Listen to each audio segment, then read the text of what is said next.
ఈ వేసవిలో ఏదైతే కోరుకుంటామో అదే రీతిలో ఫ్యాన్ గాలి బ్రహ్మాండంగా వేసిందన్న. ఈ ప్రాంతం ఆ ప్రాంతం ఇక్కడ అక్కడ అని కాకుండా మొత్తం అటు రాయలసీమ, ఇటు కోస్తా, ఇటు ఉత్తరాంధ్ర అన్ని ప్రాంతాల్లో కూడా ఏదైతే జగన్మోహన్ రెడ్డి గారు సంక్షేమ అభివృద్ధి రెండు కార్యక్రమాలు చేశారు అని మా ఉందో దాన్నే మళ్ళీ నేను కొనసాగిస్తానని చెప్పారు. మాయ చెప్పుకుంటా, మోసం చెప్పుకుంటా దాన్ని ప్రజలు విశ్వసించారు. ఇది కొత్త వరవడి. అందుకే అంత పెద్ద ఎత్తున మహిళలు, ఎందుకంటే మా దగ్గర సంక్షేమంలో లబ్ధి పొందిన మహిళలు 74% మంది మహిళలు ఉన్నారు ఈ రాష్ట్రంలో.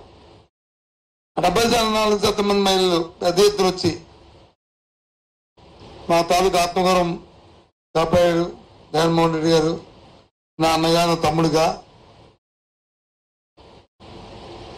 నా బిడ్డగా అని వాళ్ళందరూ కూడా. అందుకే మీరు ఎక్కడ చూసినా బాలులు తిరిగి మహిళలు వచ్చి ఉన్నారు. దాంతోపాటు వృద్ధులు, మాకు ఇంట్లో గౌరవం పెరిగింది, ఊర్లో గౌరవం పెరిగింది,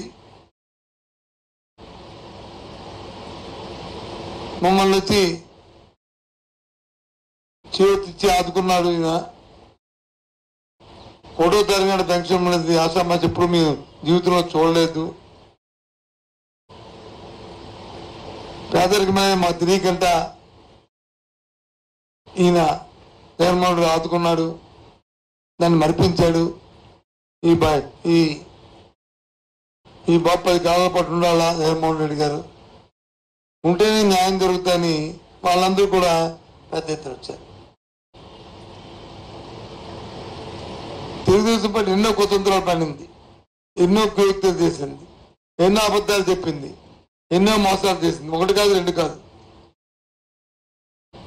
సడన్ గా మధ్యలో ల్యాండ్ యాక్ట్ తీసుకొచ్చింది, లేని చట్టాన్ని తీసుకొచ్చి రైతుల మొప్పెడదామని చూస్తుంది. కానీ రైతు ఎక్కడ కూడా శిక్ష జరగలేదు. సంక్షేమం ఆపడానికి ప్రయత్నం చేసి వాళ్ళు తిరిగి మళ్ళీ మేమే దాంట్లో అకౌంట్లో డబ్బులు లేవని చెప్పి మోసం చేయడం ప్రయత్నం చేసింది. అయినా వాస్తవాలు తెలిసరికి నిజాలు తెలుసు, అందుకే చేశారు. అందుకు రాజకీయాల్లో, ప్రజా జీవితాల్లో నిజాయితీ ముఖ్యం, చెప్పింది చేయడం అనేది ముఖ్యం.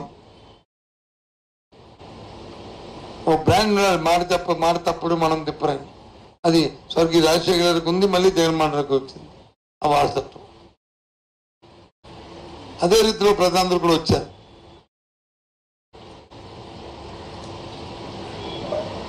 తప్పకుండా ఏదైతే నిన్న ఇంత పెద్ద ఎత్తున వచ్చి ప్రభుత్వం 4వ తారీఖున జూన్ 4ని ఎక్కింపోద్ది. ఆ డేట్ కూడా ఇంకా రేపు 2 అనౌన్స్ చేస్తాం.